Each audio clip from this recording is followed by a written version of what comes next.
so many guys out there. We don't know say brothers. The drama continues. That's all. We just had a present. But you want it to be true, you make it true. But you get clicks. But when you go personal, what's really going on? Like, what's going on, y'all? This Greg. Greg said it. Back with another one.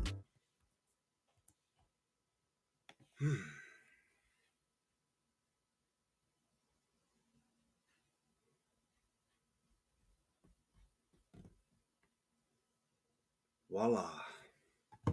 Yeah, this is Greg. Greg said it 4 hours later.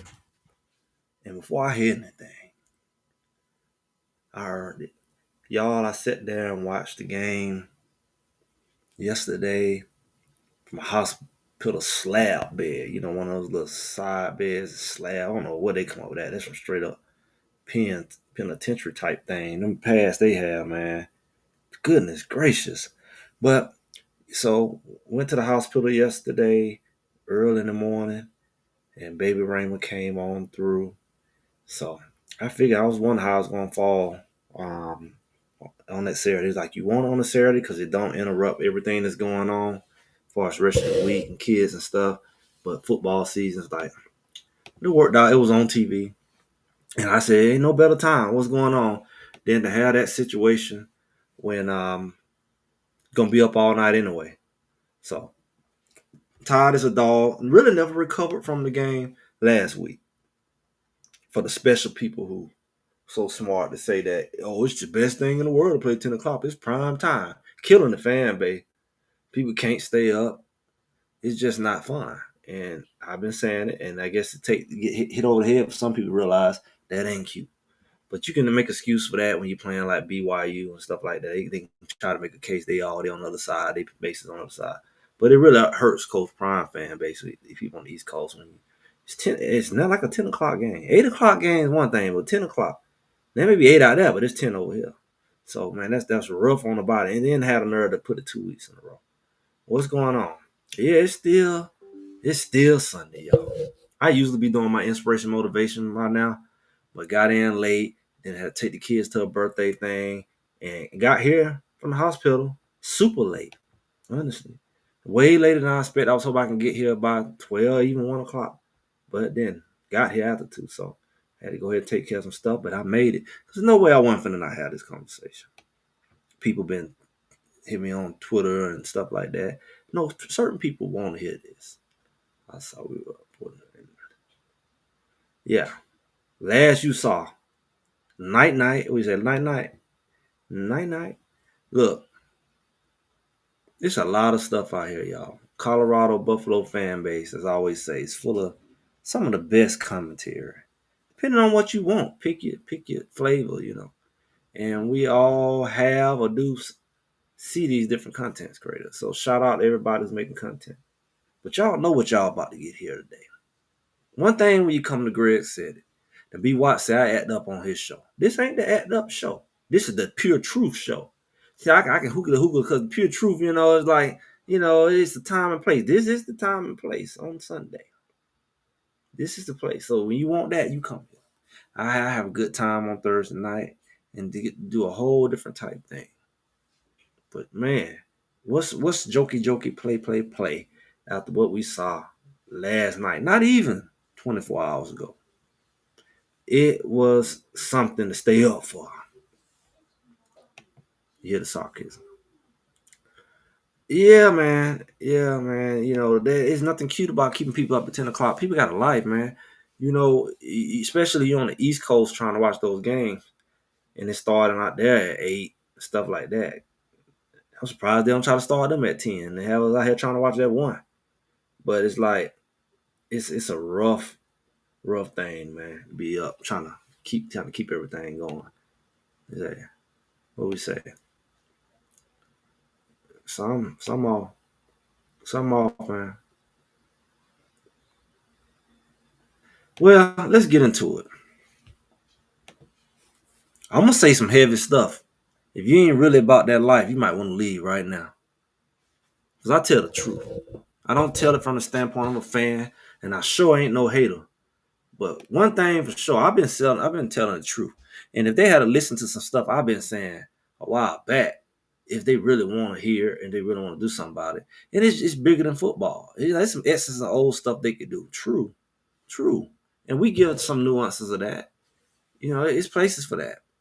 But people don't want to be told what to do. But let me tell y'all something. I'm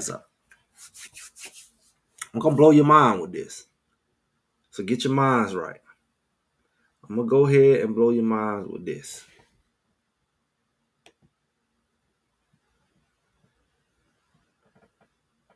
Okay, you right on point. I love CC. I know you're a veteran. I don't see you here. I know you're a veteran. So you right in line with what I'm about to say. This ain't new.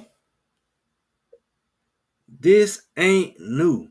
It's so ain't new that it ain't just started 3 games ago or 2 games ago. It ain't just started last season.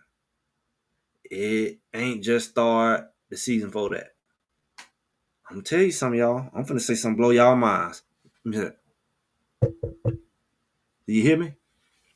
I'm gonna do it, KJ, because that's what you're here for. You ain't here for me to lie to you. Y'all go somewhere else, you want to lie. It's places for it. It's places for everything, man. It's a candy shop. CU candy shop. This thing here go back, y'all. Before I started doing content, I followed Jackson State. Guess what, y'all? Jackson State had the same issues. Ooh, sucky now. Who want to hear that? Jackson State had the same issue, y'all. I started hearing in Colorado when they came. I said, "They come shoot." Matter of fact, I mentioned it when we were talking about Arizona last year. I was talking about the killer instinct and playing with your food. Y'all who follow me know. Y'all who knew, just hang around. I'll go back and look at my stuff. You know, I don't know. I don't know. I don't know. Let's just go back to Jackson State. This is y'all Colorado people or who knew this. Jackson State used to have the same issue. What they would start slow, they always kept saying, "We can play a complete game. We can play a complete game." The thing is, it was different coordinator, different defense, different school, different players. Unfortunately, the only common party is Coach Prime. So even Shador them going now. It's not a trait that players have.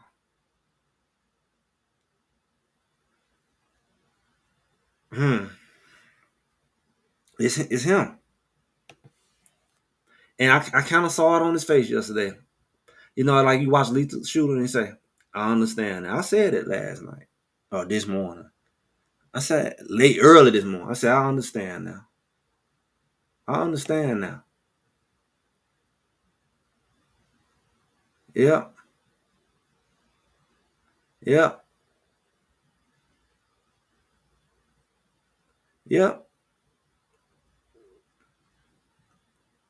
I've been talking about the spies. You know, been talking about spies. I mean, that's what you do to a running quarterback. They go all the way back. They did that to Michael Vick. That's what you do. You put your athletic linebacker in the middle of the field and you just mirror him and dare him to cross that line. But you got to have an athletic backer or whoever can go get him. That's all they did to Salter. Start running sideline to sideline with him. So they said, "You ain't finna beat us." Unfortunately, they didn't have nothing in place for Draylon, and we'll get into that later. They didn't have nothing in place for that, and that caught them off guard. They was ready for Salter, but they weren't ready for Draylon. It was a matchup nightmare. Everything. Through everything. Livingston went from the hottest thing going to this is really going backwards for him. But explain to me how Jackson State had these same issues from not being able to play a full game. Like they was way more talented than everybody, but they would a lot of times just beat teams just off of talent. They had a lot of Division I high level guys transfer to Jackson State. That really was talent was above that level. Let's be real. They came from these top schools just like a regular Power 5, go to Power 5. They was going down to the FCS. That's just the opposite. So Shador was really FBS, clearly, type of quarterback. Travis clearly was. And they had other guys that came over from top schools that after Prime left, they end up going back to Louisville and Missouri and all them. Coleman, people like Coleman, they had top quality receivers. They had top quality players. Some of them even went to the NFL. They was way more talented, but they didn't never dominate anybody. Jackson State wasn't beating people 60-0. They didn't have the killer instinct. They didn't have it. And that was the issue that they always talk about. They always talk about, I'm giving y'all a synopsis. I'm giving y'all the core of where I'm going with this thing. Because I'm not just going to spit at y'all. I'm going to give y'all a full speech. So when y'all leave from here, y'all know Greg said it. I ain't blaming a person or whatever. Because you say this right here, but every quarterback they played like a Heisman candidate. If you look at the stats and you look at the performance. Name one team they played, whether it was the backup quarterback or freshman quarterback or whatever, you know. Oh, I'm gonna say it. I'm not waiting for no tickets to the game. I'm not looking for no doggone cameo. I'm not, because I mean, what it do? I ain't no doggone friends gonna do, because I'm not a hater.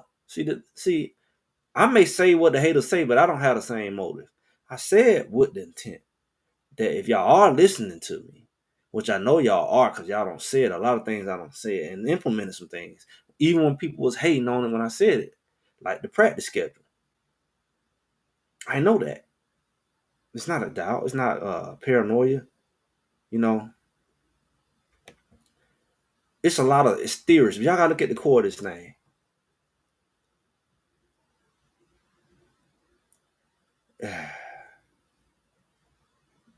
You gotta look at this thing. This team thing is a coach thing, and see, a lot of them coaches came with him. Coach Prime ain't the only person came to Jackson State. Probably a good more than half of them coaches came with him. His receiver coaches, his defensive coaches. Offense is pretty different, but a lot of the offensive guys are still there, especially his position coaches, even though he changed coordinators. There's something about it, man. But it got to be Prime at this point.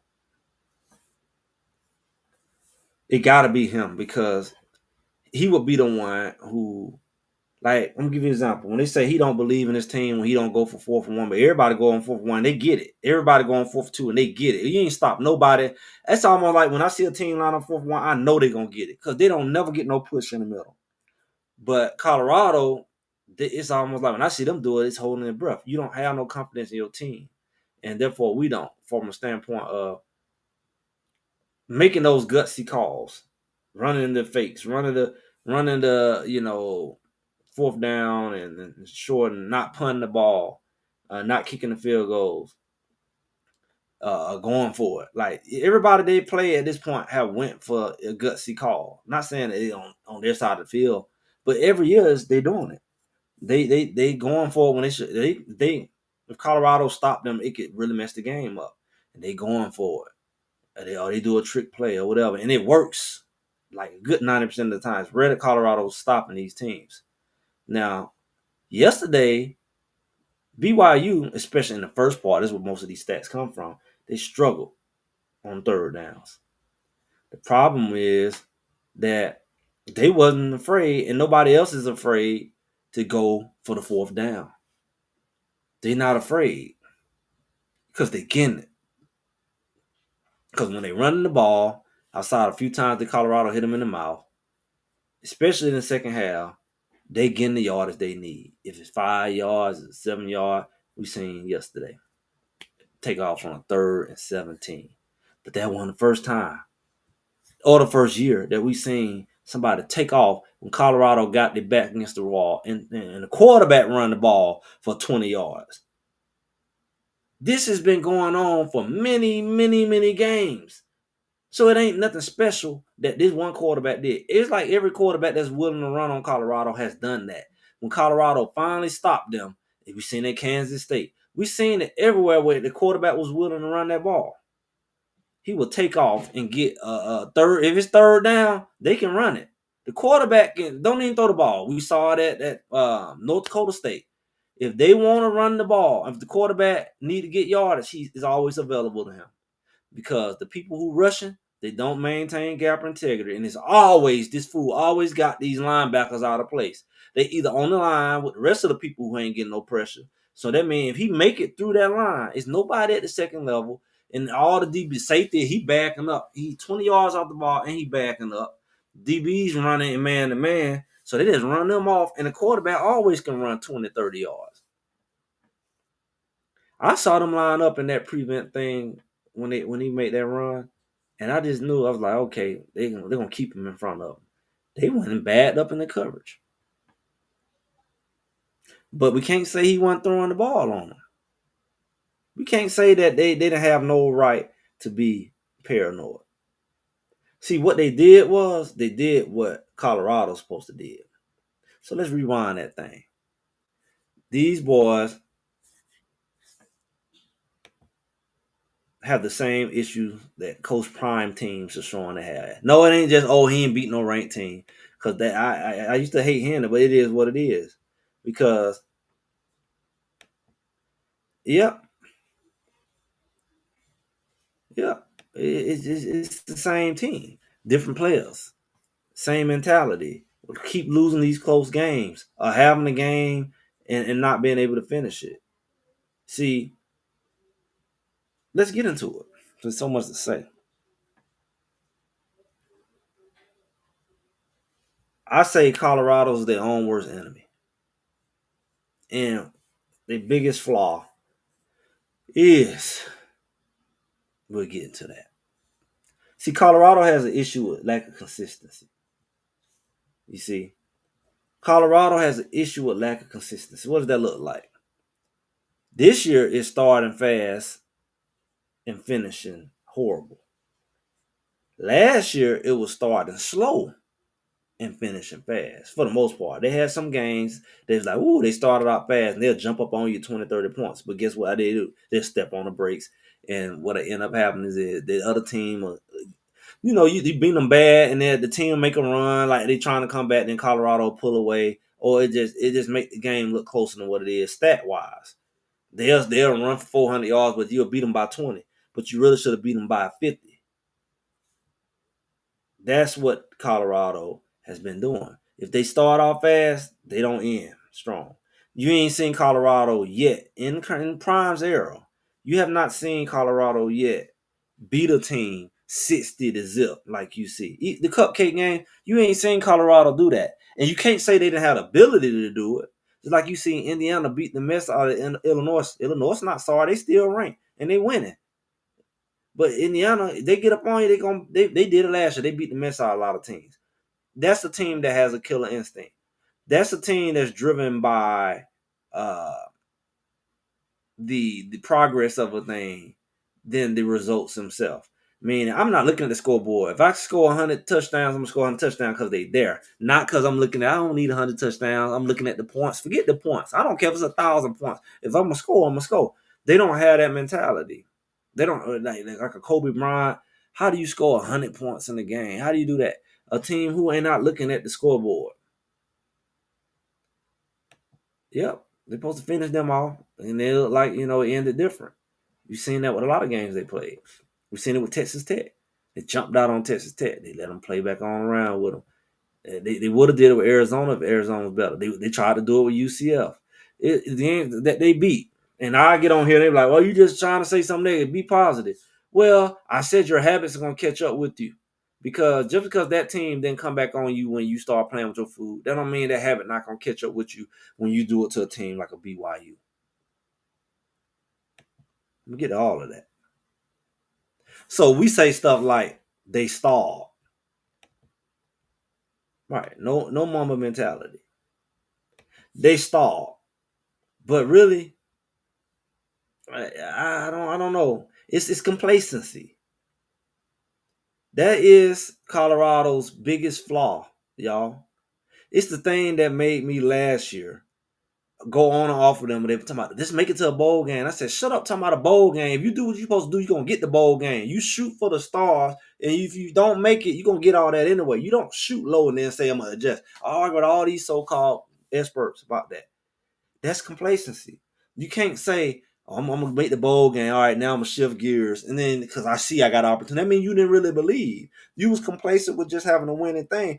That wasn't the type of team you had last year. You had a Hall of Famer, you had another not Hall of Famer, but Heisman, and another supposed to be a Heisman contender. They got their numbers retired. It's a low bar to just want to make a bowl game with that talent, but they don't have an idea of how to go for the goal. I talked about that last year. You know, I talked about this stuff last year. You have to be able to. You got to be able to produce consistently, and it can't be based off of who you playing. It can't be based off uh, none of the other external factors, but the fact that I'm gonna execute. And I'm sorry if you up, you down 50 points. If I'm in here to execute, I'm execute. That's what I tell Shador last year. Just because you up by 3, 4 touchdowns, now it's time to work on stuff. Have that mentality. They don't go to playing on the sideline. Yeah, you got in the red zone against Arizona last year. Field goal range like 3 times after they was up like 21-0. And they didn't score. They didn't score the rest of the game. They even got field goals missed and blocked. It's like it's pitiful to be whooping somebody, and then the person end up whooping you, like Rocky or something. It's like you beating the mess out of somebody, and then instead of knocking them out, you let them start hitting you. Yeah, you win, but you let the game get closer than what it should have got. That's how Colorado gets down, y'all. That's who we're dealing with. You could feel it in the game.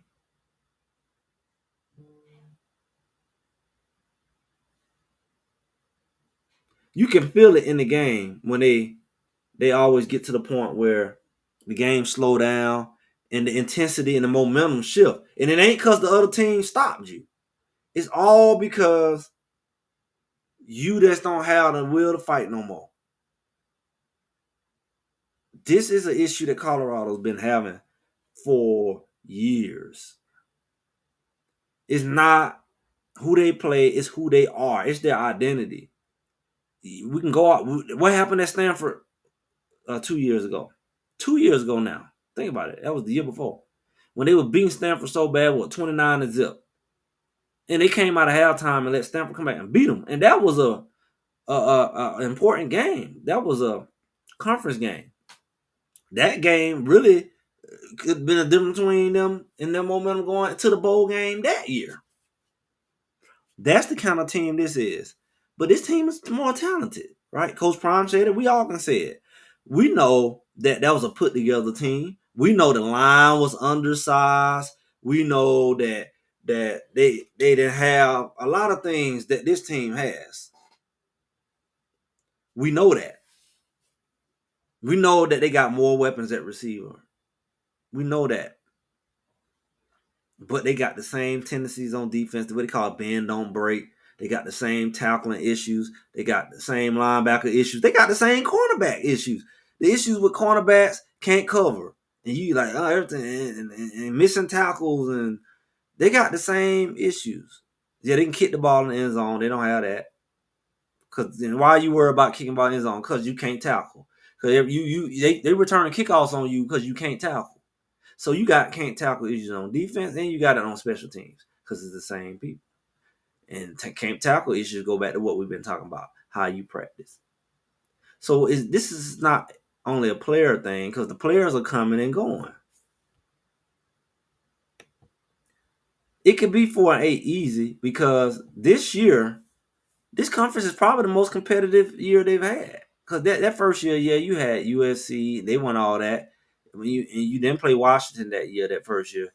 You played Oregon, it was tough. But everybody else was kind of mid-tier. This year, a lot of these guys, at least right now, before they start beating each other, they rank and they competitive. And they're going to beat each other. It's just more competitive across. It ain't just a bunch of. It's like it's several teams once again who can end up and will end up fighting for the championship spots. It's a lot of teams that Arizona State can be the team. Iowa State can be the team. BYU can be the team. TCU can be the team. They already don't handed the crown to Texas Tech. I don't know what their schedule look like. Colorado's walking their way out of it. Baylor can creep up in the back end like Arizona State crept in. Utah, I don't depending on how many games they lose or not lose. So yeah, but you got to understand. Hill Green left. Hill Green left too. He didn't have to leave. Some of your stability left. Some of your D line, Hayes. I mean, he was hurt last year. You got a lot of guys who left who could have been returners and stabilized that defense, especially Hill Green. But I guess he felt he's in a better situation. I mean, Alabama just beat Georgia. He ain't the man, but he in a better situation. This thing right here is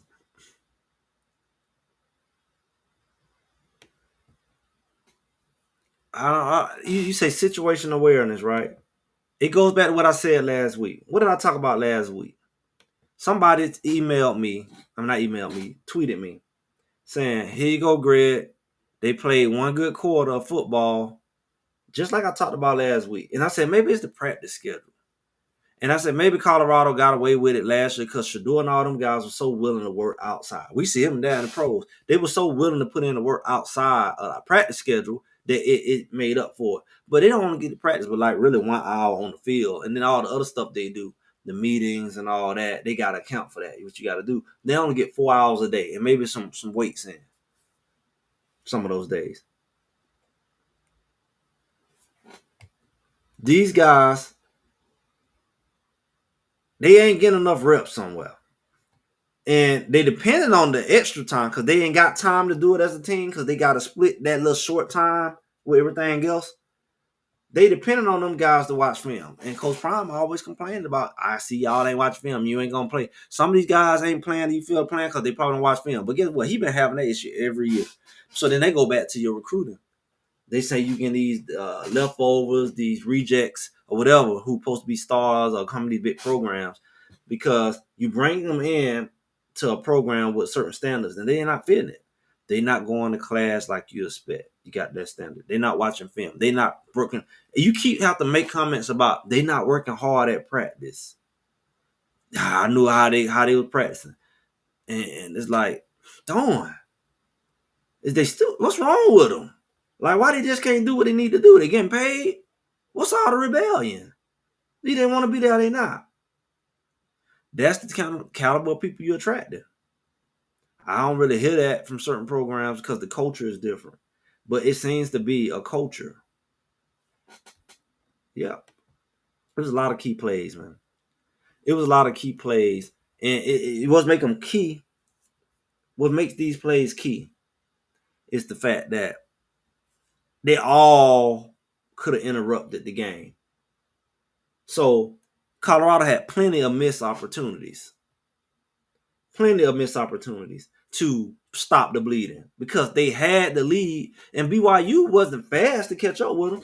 BYU took 3 quarters to catch up. And the only reason they was able to catch up is not because they was dominating the game. The momentum really shifted. Colorado got what y'all call complacent. Colorado stopped scoring.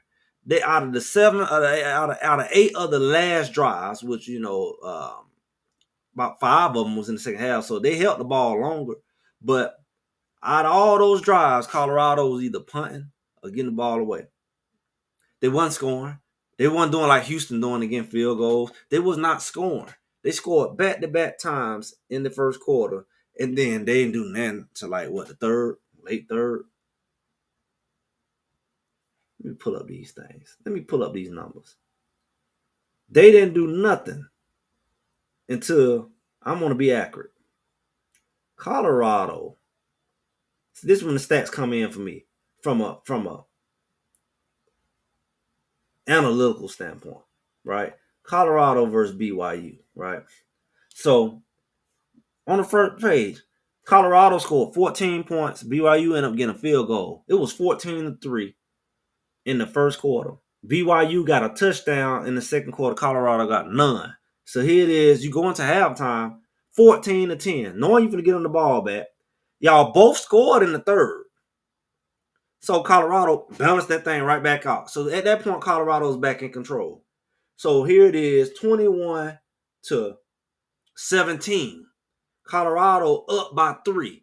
And instead of Colorado going ahead and scoring one more touchdown and make it a 2-possession game, they get passive.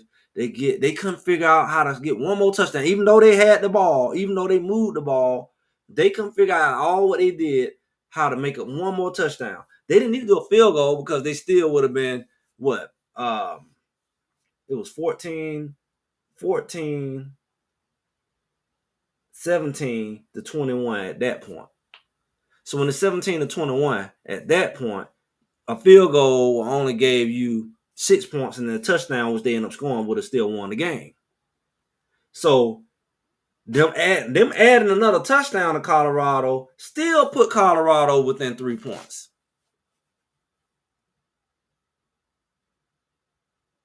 Still put Colorado within 3 points. That's crazy. It only took Colorado up. I mean, it only took them up to 24. Colorado still, even to the last series when he threw the interception and all that, which we get into, they still could have got in field goal position and tied the game. But did they look like they were trying to do that? I mean, did it look like they was trying to do that? Did it look like they had intention? Let's go all the way back to even the second half. The second half, right before halftime, BYU took a doggone what was that they took? BYU called the timeout or something.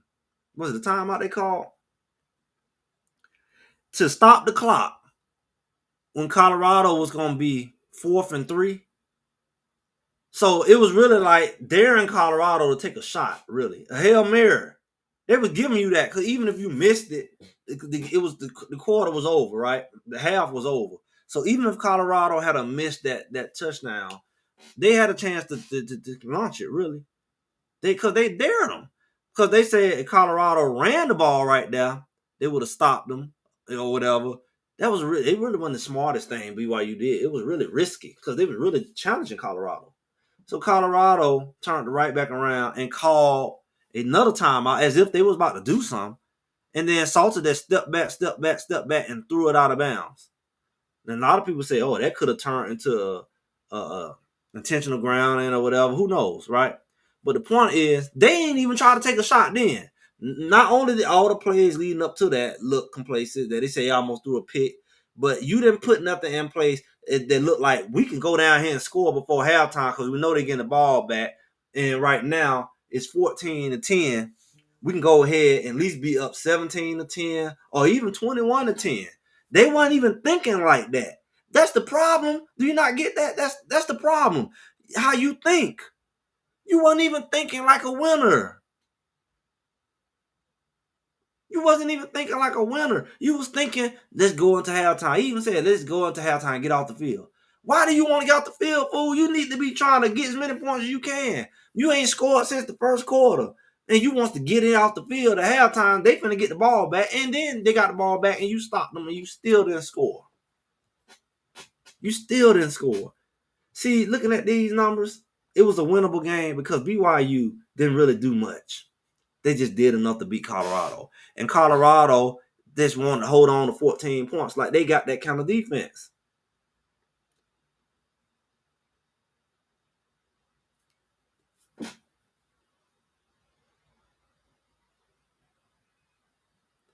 It's like they act like they got a defense that's going to shut somebody out and they can't even tackle. You know, the defense gave you enough chance in the beginning of the game where they're inconsistent behind. They can play a good quarter. They did against Wyoming. They did against Georgia. They did it. Georgia Tech, they started off good. The offense scored fast. Scored too fast. They scored fast against Georgia Tech. Jumped out on Georgia Tech. But then guess what? They didn't do with Georgia Tech. Georgia Tech had three turnovers, and what did Colorado not do? They didn't score. The same thing. They could have jumped out on Georgia Tech. Georgia Tech fumbling the ball, doing this, and Colorado just stood around like, oh, we don't really want to dominate. We just gonna wait till y'all wake up and run us down. And Georgia Tech barely beat them still. BYU barely beat them still. Colorado sit back. And who else do you blame? Who else do you blame? That's exactly what they had. They did enough to beat themselves because they sat back and just waited to get beat.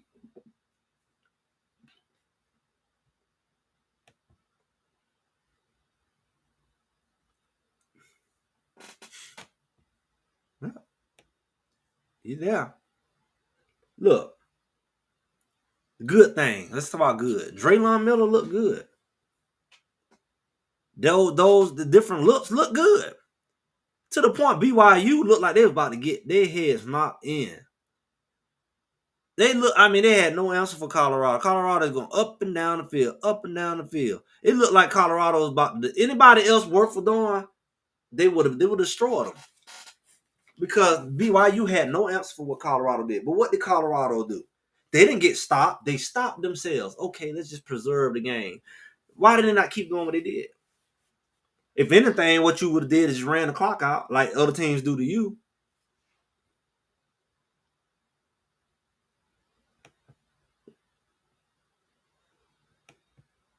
What's going on? Anybody else? We talked about Draylon need to be in the backfield. It took some players to get hurt from playing. He should have been in the backfield since last year. And I talked about his ability, what's going on, to come in and out the backfield. We talked about that. Y'all know I talked about it.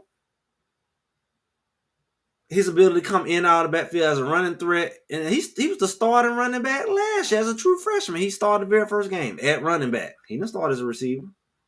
But he's a true dual threat out the backfield. But then they added this polecat component.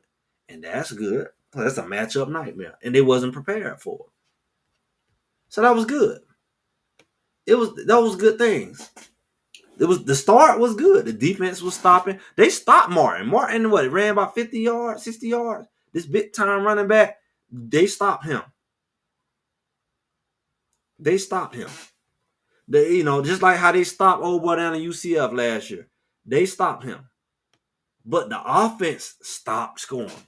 Now everybody want to do this weird thing, man. Even content creators, it's content creators. It's some dumb stuff going on. Where ever since everybody, that's how you know they're a mole, they're a rat inside the camp. Like you don't act like you for Shador and for Prime when you always trying to throw blows at them personally. Like Shador ain't better than Salter. First of all, Salter ain't did nothing to really compare himself to Shador. Here, he had that 1 year Liberty. Shador had 4 strong years. He's considered one of the most accurate quarterbacks. Shador throw 3,000 to 4,000 yards every single year from his first year to his last, 30 to 40 touchdowns every year. No matter what you think, how silly you are, it doesn't matter what game he didn't win that you felt like he should have won, trying to be a hater. One thing about his numbers was going to be his numbers. To the point you had to call it daddy ball because you were too foolish. You wanted him to fail so bad and he didn't. So you said, well, the only reason he made it because his dad. Now you glad he on the bench in Cleveland because you say he can't make it without his daddy. But the reality is his numbers was his numbers. So why are you even trying to compare anybody to him? That's why his name up there on that wall. You say his daddy got him up there. His daddy don't own that university. The boy broke all kinds of records. Because one thing Shador was going to do, he was going to get points on the board. If you block for him, he was going to get points on the board. On time, you're going to get Shador when you're blitzing him and sacking him 10 times a game. Regardless, you say he should have stepped up in the pocket. He had a sorry line. That's the only way you're going to stop Shador from scoring. Outside of that, if he got the ball in his hand and he dropping back, he gonna throw 3-4 touchdowns a game. That was never an issue. When you looked at Colorado losing last year, that was because they couldn't score. But everything outside of that, he gonna score 30 to 40 points a game. Even when they lost 30 to 40 points a game, that doesn't mean the defense need to hold him to a certain point. And as long as he outscored them. And that's why now people saying, oh, well, Shador was the man. Because Shador, now you see he was winning them games. You should have saw it then. He was the one going in Brady mode in them last minute games. We got to the point we was tired of these shootouts. Because especially that first year, every game was a shootout. The reason why it was a shootout, because we started to get the understanding that everybody started saying, you get that ball in Shador's hands at the end of the game, if it's 1 minute, he going to go down the field.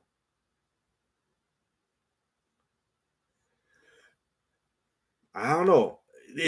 Shador did a lot of weird stuff. If it's 1 minute on the clock, everybody in the stadium stood up. You're not doing that with Salter.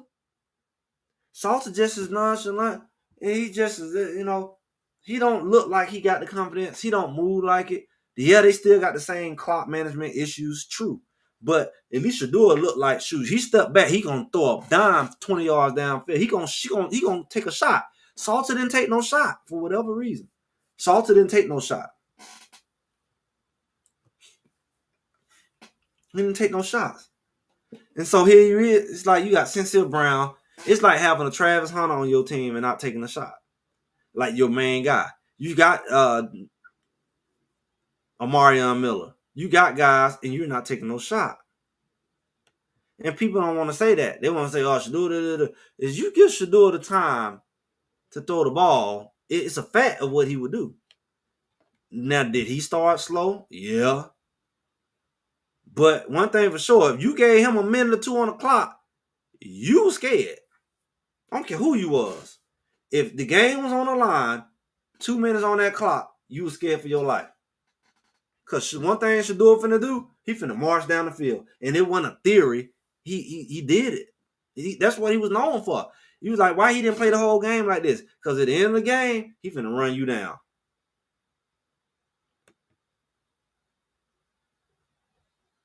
I don't know why he didn't throw that ball on that second, third and 3 or third, whatever. He didn't throw that ball. It was so many opportunities. So you just named one. Okay, they all was tripping each other up, right?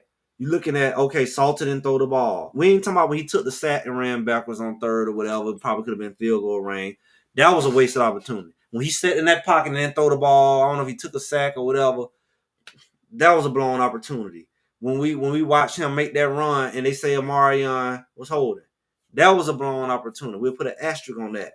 When we look at the fact that on the defensive side, when Parks reach out for the ball and somehow he have his hands wide open for the ball to go through it. If anything, it's supposed to hit his hands, not go through it. I don't know what he was catching, a beach ball, a soccer ball, or what. But that was his hands was there, and it still went through his hands. It wasn't late. It went through his hands.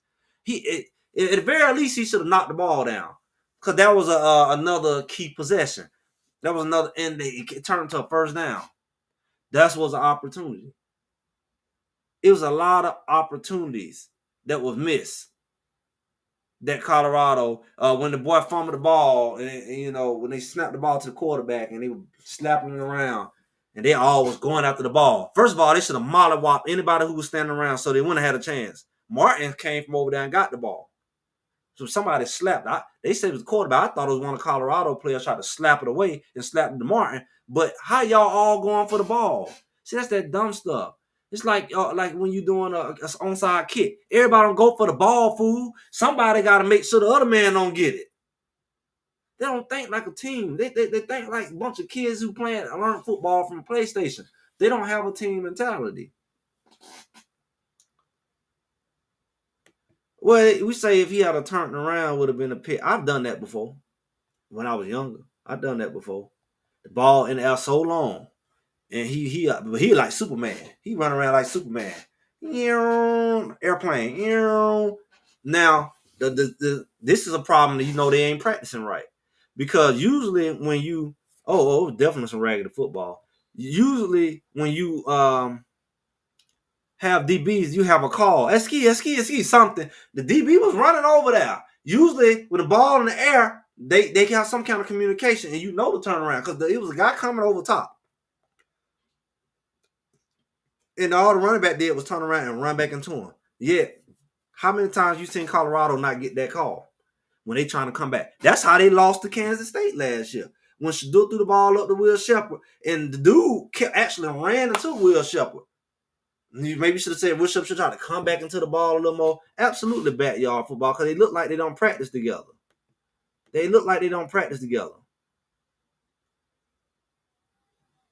That's what it looked like. It looked like there's just no concept to the game.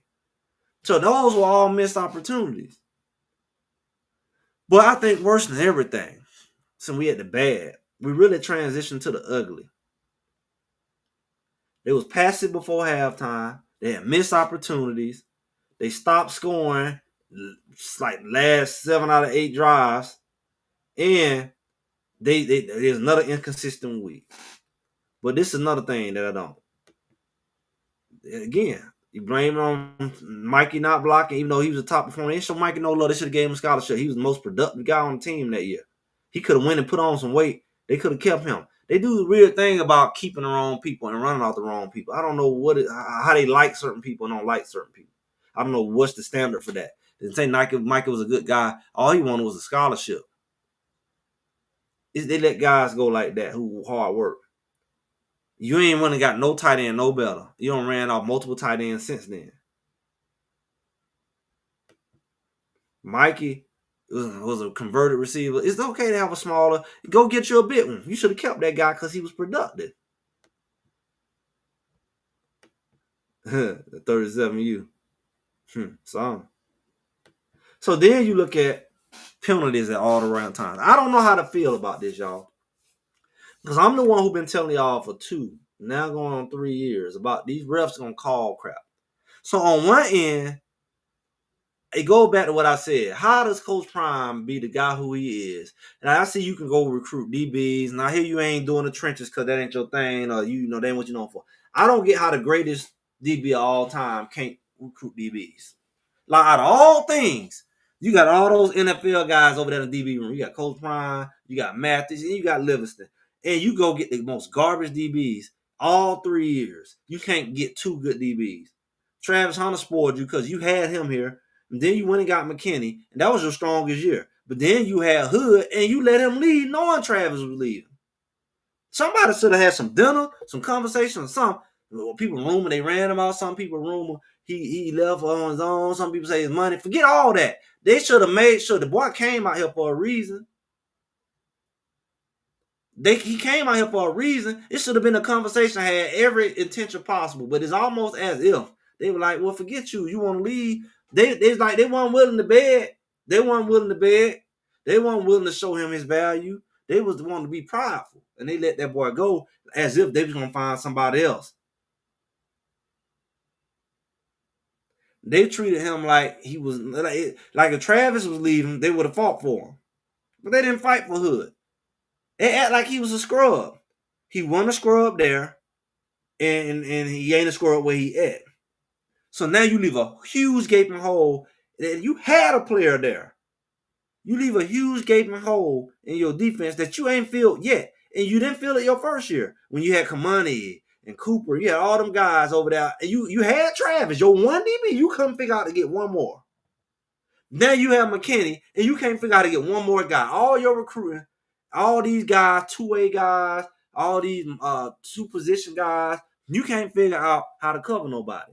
To the point where they moving their feet like they are linebackers. I'm watching Hodge, who they say is an NFL guy who really should have been gone last year. He came back, and he still looked like last year. Anytime somebody move, he's like he an old man. He can't turn his hips. They crossing over him. He wrapping he's slingshotting, wrapping his arm around a man's waist, and he keeps slingshotting instead of turning his butt around. He's supposed to be an athlete. He's supposed to be fast. He's supposed to be the top guy in the portal 2 years ago. And you sit up there and you keep letting these guys run by you. You keep reaching for them and slingshots to move your feet. If you too slow, change your position. Like I said, put that man outside backer or something. Or just a super duper strong safety that's just ready to come up and hit. Because he's not a cornerback. His feet is too slow. His hips is too locked. And he too slow. He got burnt all last season. And that's all. These people try to defend him. But you talking about other folks. Look here. This guy here, he got burnt in the Baylor game. Almost lost that game. He got burnt. He made a play in UCF. That's about it. He got lost the Kansas State game. He just keep getting burnt. And it's like, it's the same play. Yeah, he'll come up and hit every now and then, but he's not no doggone stud. Just like McKinney ain't no stud. And he wasn't no stud last year. Yeah, lost all the hoods. He ain't no stud last year. So now you look at McKinney, his draft stock going down. You think? They weren't watching him last year. I really didn't feel that comfortable with him last year. They every time he did something, they tried to oversell it. But you know, at the end of the day, it was like you grit your teeth when they threw the ball his way. He was kind of like Cooper the year before. Cooper was decent, but they didn't give him that much rope. They get this McKinney guy a lot of rope. They're not benching him every time he make a mistake like they did Cooper the year before. So that's when people start saying favoritism, because it is an inconsistency. It is an inconsistency. Yeah, if he lived, but he should have kept his brother. We didn't. Our running back room was empty, man. How many new running backs we just got? His brother was good. He was a freshman. He was recovering from an injury. His brother's running style ain't no different than Welch and everybody else. They all played right here in Georgia. Georgia even wanted the boy. The boy just was young and developing. They are like, he wasn't gonna play. Well, you just lost a whole bunch of running backs in the portal, including him. Both years you lost running backs in the portal. Now you got 2 running backs hurt. They know they go through running backs. So why they act like that he wasn't gonna get no shot? Because you didn't. You got to be something personal. What are you talking about? His brother? If I need to keep your brother to keep you, because I need you, I keep you. We saw that with the Wade twins. The Wade twin, one of them left, the other one stayed. But the other one was too arrogant, because all his butt needed to do was to become a tight end, because he's an NFL tight end. He was fast, he was big, he was athletic, but he was too doggone stubborn. He should have converted to tight end. All them tight end issues we had last year, him and that big old other quarterback from Vanderbilt. So one of them should have been converted to tight end, because we had tight end issues, and they were big. Both of them 6'5", 6'4", 6'5". The other one about 6'6". And they weren't getting no play on the field. They should have converted them to tight end. Like everybody else gonna do. You're gonna do that anyway, because you ain't going to the next level. But he was athletic, he was big. But he left. And Wade stayed. So yeah, somebody should have had a conversation with Hood. Like, look, man, what you come here for? You want to be with Coach Prime? Did that change? Okay, you finna start. There's no excuse for him not to start now. But you didn't make him feel like you wanted him. It gotta be that. Because he came. And he left, and you treated him as like, oh man, I found another you. Go ahead. And that's why they let him go. You let him go. You didn't fight for him. The Hoods are from Georgia. They right here in Georgia. The Hoods from they play the Eagles Landing out here in Stockbridge. They played out there with RJ and Flapjack, and I don't know, Flapjack, I think he left. Yeah. Appreciate it.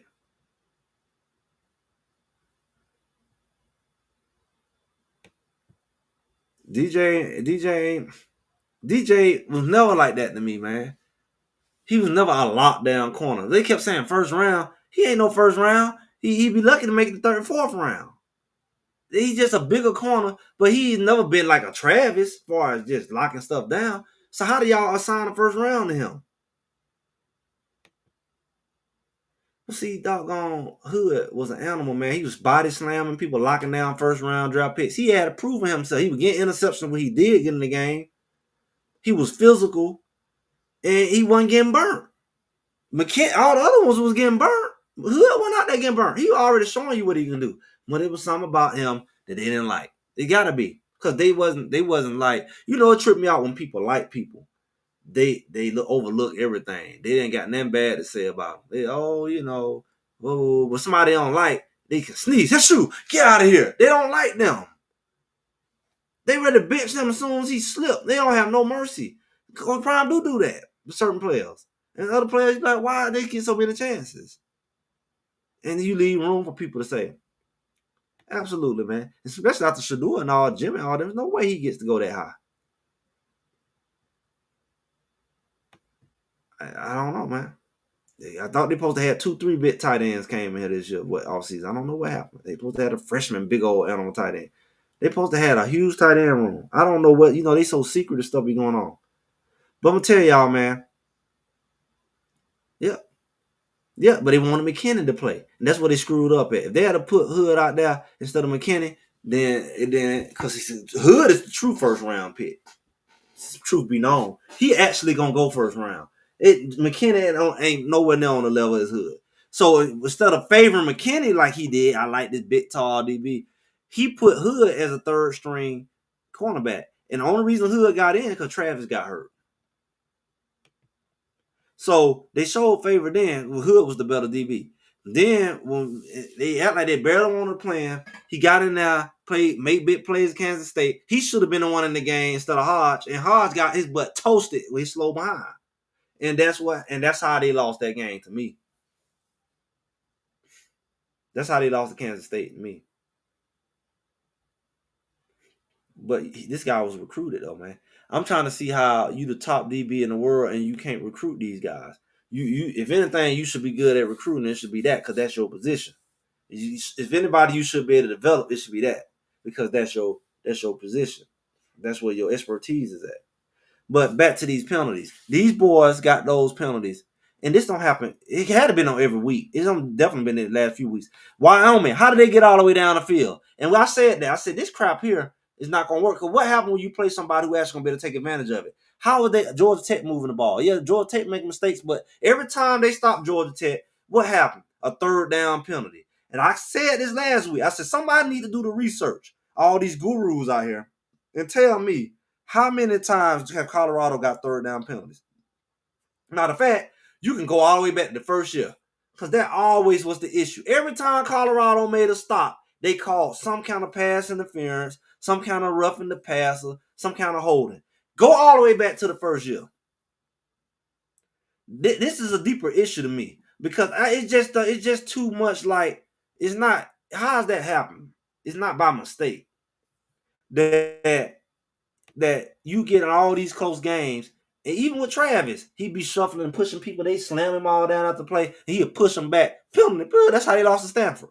Yeah, they let them come all the way back. But that was the penalty that broke their back with Stanford. Because that was they finally stopped these. Every time they stop these people on the third down, they throw the ball up in the air, and it's third and long. And what did the referee do? They had their hand on the flag, ready to throw it. They always bailing teams out. I don't care if it's Montana. It don't matter who they play. They bailing teams out with these flags, man. It don't happen every week. And at one hand, you looking at like Colorado. We watch them at practice keep touching on folks. But they not calling that on the people doing that to Colorado. It's either they gonna call it where they're gonna say Colorado pass interference, or it's gonna be some type of holding call on the offense when they make a big run. Every time Colorado making a pivotal moment in the game on the defense, they finally make a drop. They did it 3 plays in a row last week at home. 3 series in a row. Every time they got down the field, it was a penalty thrown on a DB. And then we just watched it this week. Every time they stopped BYU, it was a penalty. Now, Preston wrap his hand around the waist, yeah. But the regular fighting down the field that McKinney did, and was it Parks or somebody? They didn't even know what happened. Usually, people pass interference, they know what they did. They be holding their hand, they know what they did if they don't see the flag.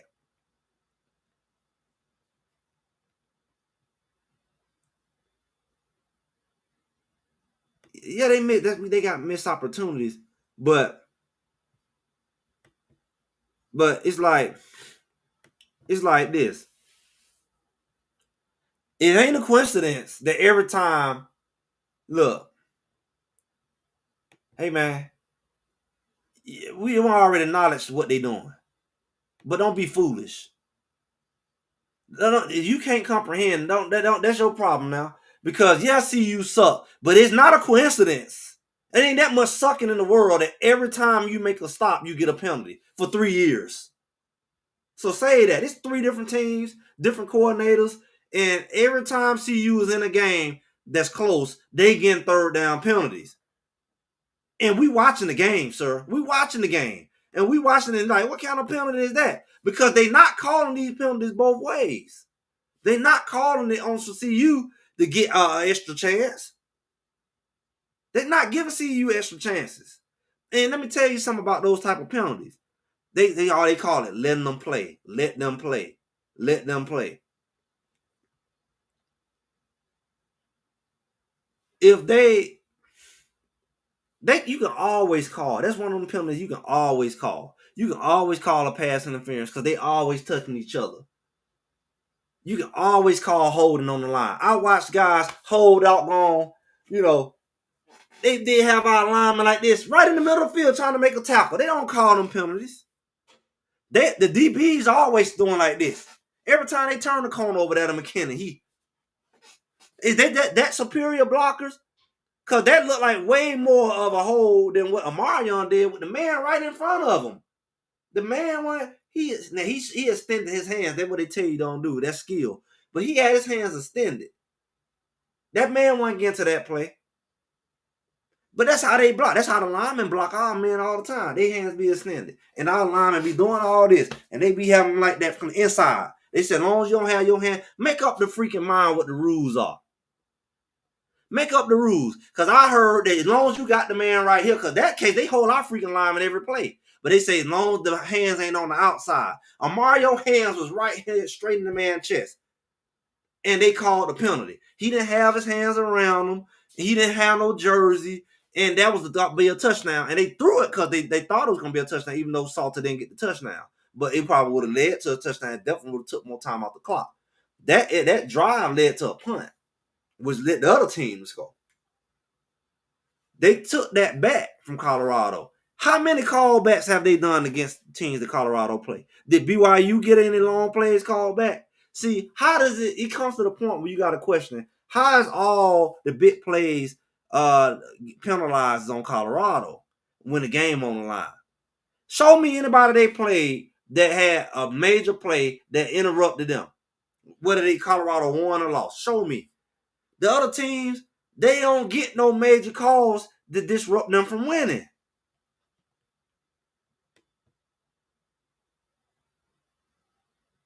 They don't have that. I mean, we looking at it, man. We looking at the game. This man, it's one thing the guy was like trying to get there and Marion was holding him. The man was getting pushed back and Salter was just running by him. He wasn't going to get the Salter anyway. Because it was just him. It was only him and Marion out there. Even if the guy was out there, Salter. Now Omarion should have held the one where Salter got hit. But Omarion was blocking him and the guy got off of him and hit Salter. And Salter jumped up like, man, if you had a block, I was gone. So the next time, Omarion was blocking the guy and then they called him for holding. And you see him like, every time they do something, you got to call a flag. You last year, you know, the only way you beat Shador, you gave his team 10 penalties a game for that was your strategy against Shador. That's how you stop Shador. He threw a bomb, holding. Shador stayed in second and 15, third and 20, and it was because of holding. It always called this line for holding. As if you can't call, but I watched them rip the whole jersey off our D-line who never, we said, why they never get home? Because they holding them. They never call. How many, I would love to see the stats on how many times other teams have been called for holding it. Is it that much better? They that disciplined? That they got here. They sit up here and our line can hold, but the other team line ain't holding, but we looking at the game and you not giving the same call. That's messed up. That RDB, well, I used to watch all the way back to Weaver, Xavier Weaver. He be going down the field, whole shoulder out, man. He down there in front of the referee smirking at him.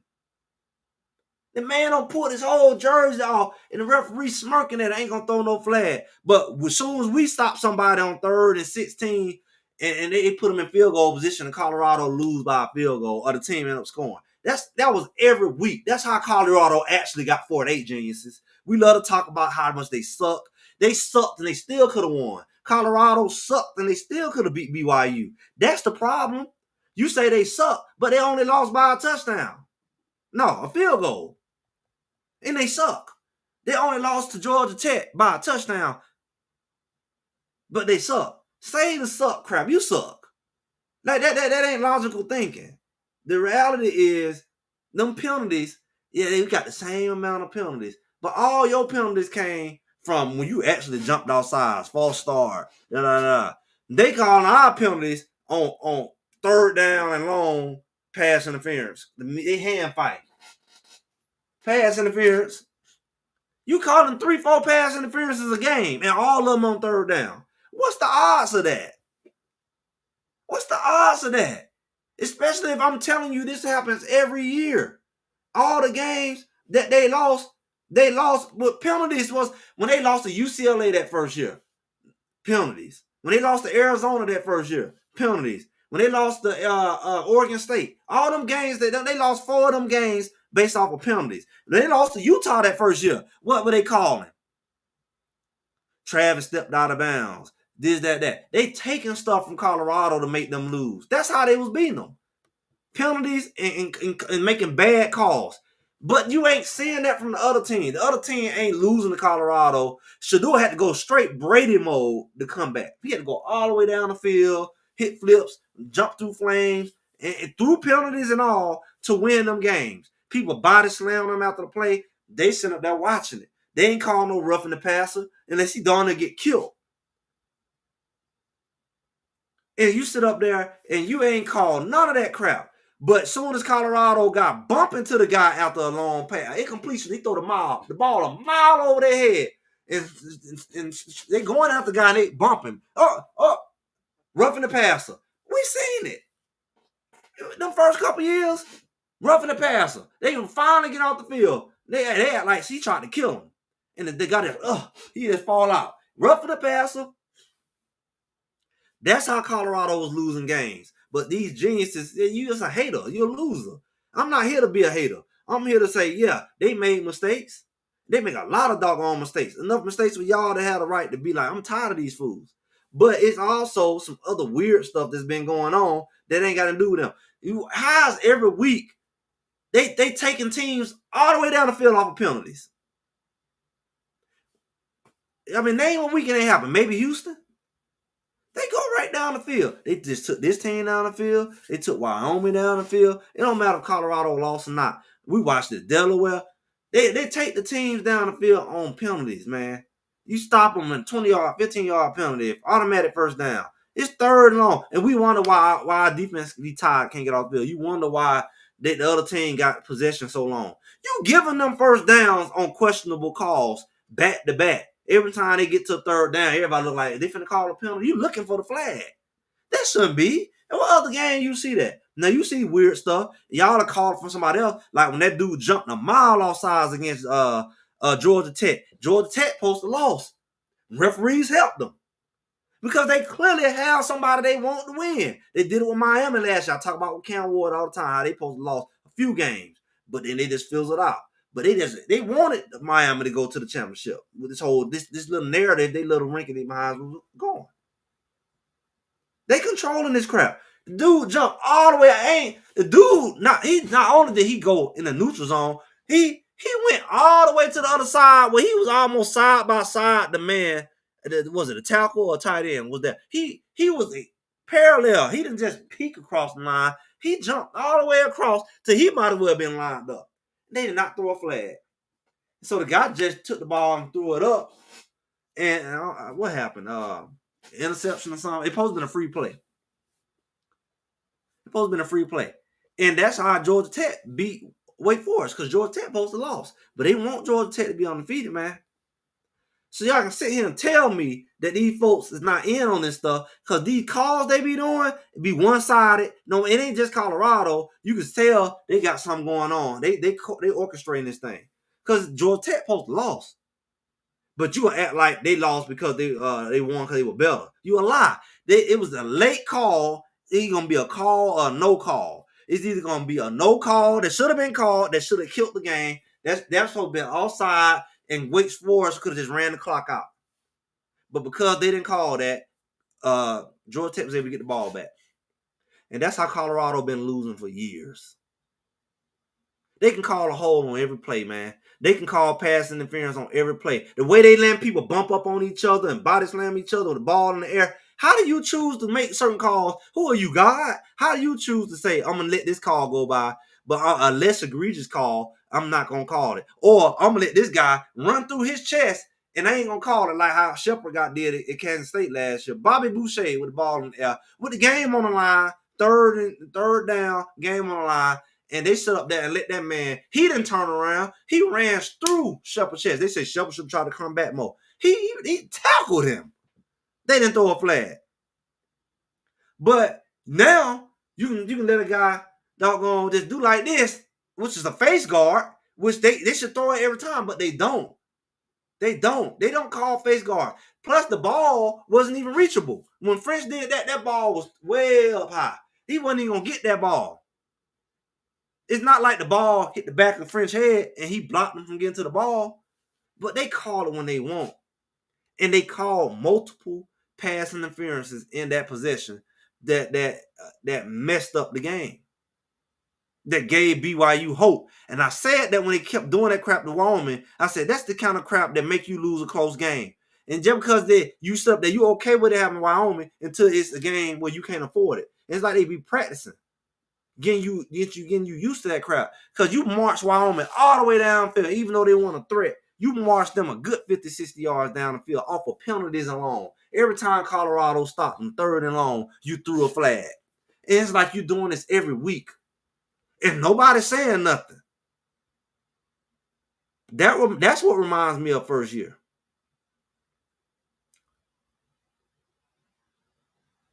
Yeah, they wanted attention to ground because they wanted what's called to get the field goal, to get the ball. That's why they was standing around. They was standing around and the players was running into the tunnel and the coach was standing around trying to get that call. There's no such thing as a rebuild year. Because next year a freaking rebuild year. They got almost 40 seniors, man. How's a rebuild year? Okay, these new guys, but you got 40 seniors. Now next year gonna be a rebuild year.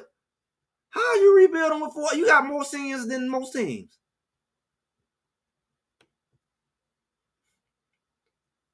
Yeah, they control these games, man.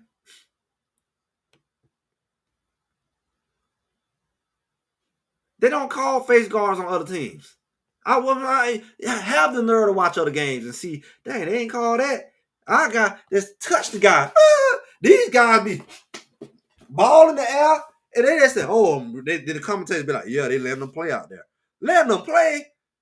They straight up fight for the ball. Let them play. But our guys, the wind blow them into they bump into each other by mistake. Pass interference. Like, don't everything pass interference, man. What is the standard? When you feel like throwing it?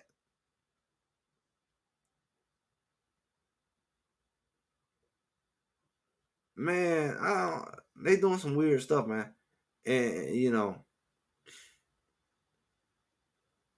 yeah, they give up 200 rush game. How win you if you give them extra possessions? Did I just not say that? You name a game where they didn't give the team an extra 3 possessions. They wouldn't be able to run no 200 yards. They wouldn't be able to run no 200 yards if they was getting off the field. But then the defense tied. You got them out on the field every time they stop them. They get the team in position. They stop them. They stop the run. You said they can't stop the run. This dude yesterday only had about 60 yards, if that. They stopped the run, and then that ain't good enough. It's 3rd and 17. The team that throw the ball up in the air and see you get a pass interference. And then you got to go stop the run again. You go stop the run in that situation. And that's at the time when they playing good. That's the time when they ain't leaking. They don't start leaking somehow after halftime.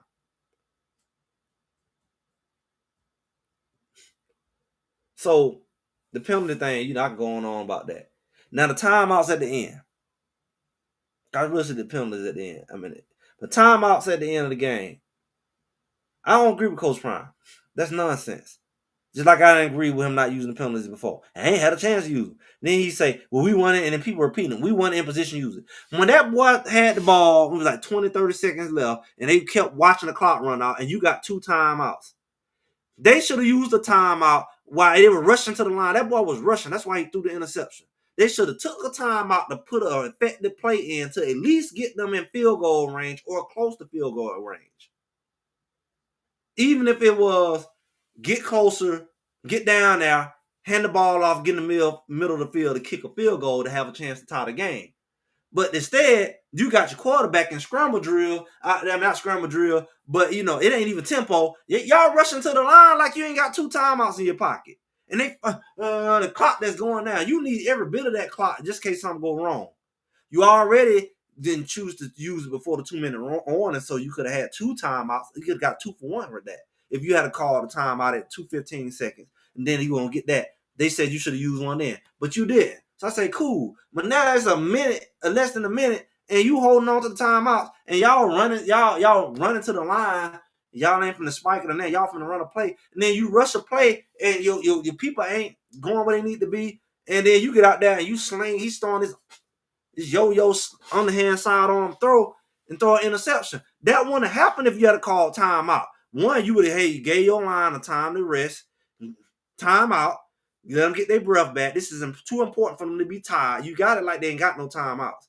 BYU made it have no timeout. So you had to. So you should have let your team get their breath, get a good play in that y'all should have been practicing for a certain situation like this. Now all y'all needed was a good 20 yards, get in the middle of the field. Then you would have still had 20 seconds left, hand the ball off, get another 2-3 yards, and kick a 40-yard field goal to tie the game. Since y'all don't have no killer instinct, you want to take a shot anyway to try to score, you could at least act like you was trying to get the field goal. He tried to sit up there and act like, well, I ain't have a chance or what. Man, you full of crap, man. You talking crazy, man. Some of that heebie-jeebie don't got to you. There's no way in the world you believe that lie. And then you got people around you saying that. Yeah, they were rushing to the line like they had no timeout. And then he rushed them through the interception because he was acting like he was in a rush because he knew in his mind the last time he did that, they got all on him. So he knew he was out there running with the ball in the clock. He knew in his mind, I got to hurry up and get rid of the ball because I know the clock ticking. Because I just wasted all this time to get to the line. Now I'm running the ball and I'm sitting in the pocket looking for a play instead of throwing the ball away or whatever. So he knew in his mind he was rushed because he know I had already lost 10 seconds trying to get to the line. Now I'm running with the ball in my hand and everybody going to be like, man, you wasted 25 seconds. That's why he threw the interception, y'all. They wasn't playing to get in position. Regardless, he didn't even need the 55-yard field goal. They had to just took the time out, had a good 20 to 30 seconds left on the clock. Team could have got their breath, got some Gatorade. They could have put a play together, put the pressure on BYU. You put the pressure on you. You the one down. You the one down. And you got 2 timeouts and you rushing. That's so dumb, man. And then you gonna get up there and keep having this dumb argument about I didn't have a chance to use a timeout. Well, what you think that was tough? That is the point of a timeout. To let your team gather themselves. They don't just rush down the field and they got timeouts to spare. Get them a breather. They just got you down the field. That was the perfect time to call a timeout. They do that in basketball. You get the ball back, get to the half court, call timeout. You don't act like you don't have no timeout. Say there was no opportunity to call on timeout. That's the biggest lie on scene, man. That right there is scary. Cause you delusional. And that is something rubbing off on you that ain't good. Because you just lied to yourself and lied to people. I know good and doggone well you know that you supposed to use the timeout right there. And you not did it before, and now you playing this prideful game. I ain't have a chance. That is such a lie. That is such a lie, man. That's scary. That lie there is scary. He had all the time in the world. That was the perfect time to call a timeout. Then they could have got a play in, and then they could have went down the field and rushed, ran some more time off the clock, ran the ball, then called timeout and had like 5 seconds on the clock. And then they could have kicked the field goal and banked on that. Whether it was a 40-yard field goal or a 50-yard field goal, they could have been in position to do that because they had 2 timeouts to get them in position. Instead, they let that boy rush up to that line and throw an interception as if Shador did that. That's how you know it's the same coaches. Shador would do that. He would be down there trying to do too much, and at the end of the game, it's like, man, chill out. All you need to do is get a field goal, and you can go out there. And it wasn't necessarily always an interception because he didn't throw him, but when he did, or he throwing incompletions, man, just get in field goal range. Quit going for the Shador would go for the home run. Shador trying to throw it that field. Salter won. So what's your excuse? Put a play in place. The middle of the field was gonna be wide open. They basically was in prevent. Because they weren't trying to let you score. You got to know the situation. Drop your butt back. Put some guys, run some cross, whatever. Somebody in the flats. Put the pressure on them to stop you. Because you the one with the 2 timeouts in the game-winning drive. You game-winning drive. You only down by 3. A touchdown win the game. And you never threatened them with it. They should have been so worried about Sincere Brown or Mario going deep. They should have ran for their life. In the middle field should have been left wide open. Because the doggone linebacker ain't in coverage because he worried about Salter running. What better situation do you got? The linebacker, he ain't even looking at that. He watching you. Doggone DB's running for their life. Oh, suck. We can't let this guy beat us over top. Somebody should have been wide open in the middle of the field. The running back, they should have did that crisscross crap, and the running back should have went right behind that silly linebacker, or that silly linebacker would have had to go after him and leave Salter. I would have made them pick one. I would have made them pick one.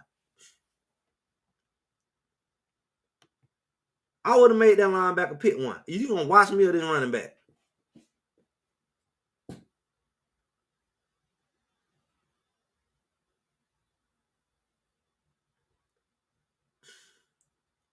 They was not only beatable, they was beaten.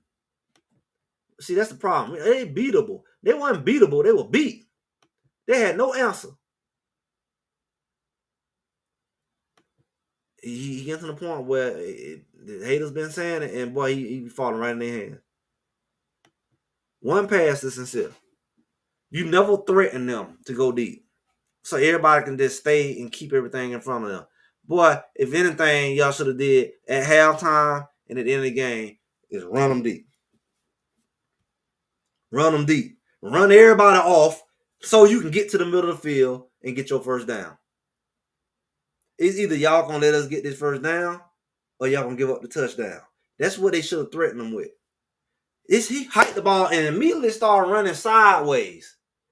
Like the running back, linebacker already showed you he gonna track your butt down. So he finna put pressure on you because he been running you down all game. So why your line was blocking fairly decent, but you running sideways, that linebacker taking the angle at you, he gonna put pressure on you. So now he come up flying like a doggone jet, and now you gotta sling it.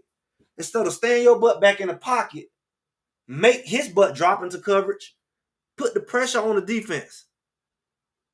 Because they worry about you throwing a bomb. They know you can throw the ball 70 yards off your back foot. You never put the threat on them like, look at here, we can score a touchdown. See, if Shador was out there, that's one thing, Shador was out there, they would have been worrying about, oh, Shador trying to score. Shador ain't trying to get the field goal. So they had to blitz him. They had to blitz him because they know if he sit back there and they have time to throw the ball, it's a wrap. It's on him. It's no doubt. It's been on him. Let me say, I understand now. Salter, man, I don't know what kind of busted play because they was rushing, man. That was not a play. They didn't call timeout and get a play in. That was something they run into the line and threw together real quick. It was not. They probably didn't line up right. No, everybody probably on the same page because all the fool had to do was call timeout and let them gather themselves and get the right play in that's gonna help them get it done and make sure everybody on the same page. You let everybody run downfield and rushing and line up. They ain't think about no play. They worry about lining up. They worry about the clock. Why are you worried about the clock when you got 2 timeouts, fool? 2 timeouts. Y'all rushing trying to beat the clock. And then he dropped back and he like, oh, so I can't hold this ball too long. The receiver was running some ragged routes because you ain't gave them a chance to get a play in. They probably were just freestyling. Why are you freestyling with 2 timeouts in your pocket?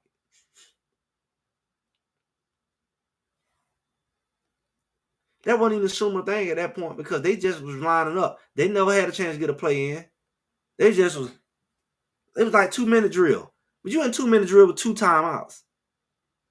You under a minute. It's time to use your timeouts to gather your team.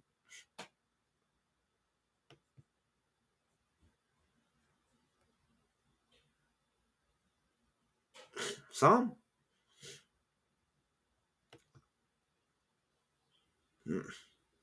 Tight end is non-factor.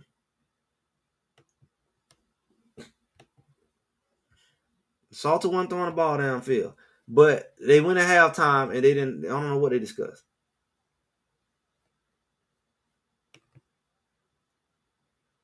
So I'm going to end with this, y'all. Colorado is in for an ugly road. It was in for an ugly road. BYU is not. BYU finna play the weakest part of their schedule. BYU, unless they're dumb, they gonna have the chance to be undefeated. they're gonna have a chance to be 7-0 and probably ranked number 15th in the country or something in a few weeks, if not 14, depending on what happened with other teams. Because they're gonna be undefeated. Because they ain't playing nobody but West Virginia. Then West Virginia just got dogged out. But who was that they played? Utah. I think they just played them. West Virginia just got dogged out. They're gonna mud dog West Virginia. They're gonna play Arizona. They just got dogged. They're gonna mud dog Arizona. They next few games is gravy, and then they probably gonna have a bye or something.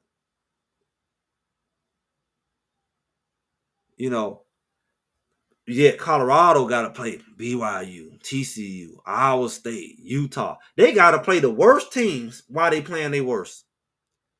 And at the worst time, because even if they win, they don't put themselves in such a spot. It's almost hard, especially with their weak mindset, to be motivated to win.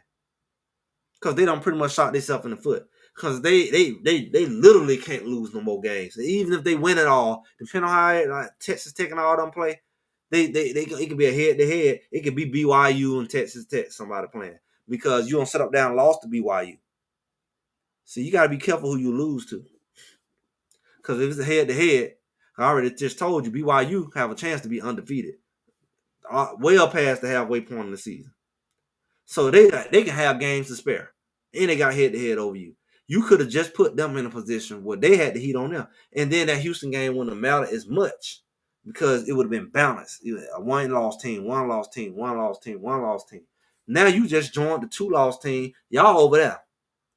Why it's still undefeated teams? They're gonna have a chance to be undefeated and lose one, and still be in the championship because y'all lost this second game at your second conference game. You just screwed yourself. So it's almost like now you get to be your self-fulfilling victim of what am I playing for? You get to be that. And you created that situation because you refused to have a killer instinct. You refused to win the game when it was in your hand. You missed opportunities. Yeah, the ref screwed you over, but the ref should have been a non-factor at some point because you had the game. They couldn't stop you. If y'all should have used more clock, you should have used more clock. If y'all had to score one more touchdown in the first half, you would have killed. You would have broke their back. They got a true freshman quarterback with number 47 on, and he played y'all like he was Tim Tebow, like he was a Heisman, and he ain't even really. I mean, he made some throws and he ran, but you stopped him when you wanted to. Why'd you let him run on 3rd and 17? What we say with no spy? Only God knows. Why? Why would you not? Why would you not handle that? Who knows? But you got a rough road to go.